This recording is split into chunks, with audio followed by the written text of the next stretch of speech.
Let's play pickleball, mga guys. Ding-ding muna tayo pang warm up.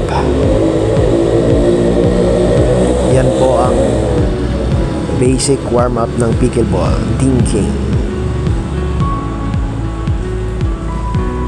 Diyan lang banda sa may kitchen. Yan din ay nakakatulong para ikaw ay masanay sa pagkontrol ng bola. Ang pickleball din ay hindi mahirap laruin. Kahit mapabata ka man, matanda, pwede siya sa lahat. Kung makikita mo, yun lang. Ang importante lang talaga, matuto kang kumontrol ng bola.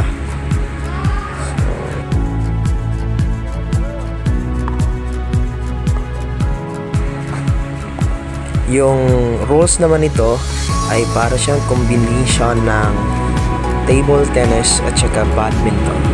Kung ma-observe nyo dyan, yung service ay kailangan pa cross siya. Meron yung yung dalawang home sa left at saka right. Kung ikaw ay magsiserve sa left, yung direction ng service mo sa iyong opponent ay papuntang right. Same with badminton. And then, meron din tayong tinatawag na 2 bounce rule. Sa service yan siya. Halimbawa, yan service, first bounce, second bounce, and then pwede na direct yung pagbalik ng bola. Nakita mo yun, diniretso na, hindi na pinabounce after ng 2 beses na bounce. Second bounce, direct, yun. Bounce, second bounce, and then pwede na diretso yan. But it is up to you kung ipabounce mo ba o hindi. As long as natatapos yung 2 bounce, pwede nang rally na direction.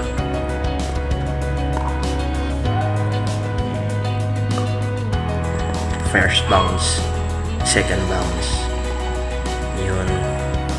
Pero may pero, pag nasa loob ka ng kitchen, violation yun.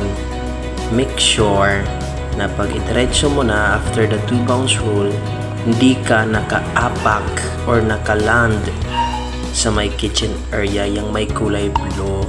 Kung umapak ka dyan, you have to let the ball bounce first, tsaka mo kukunin.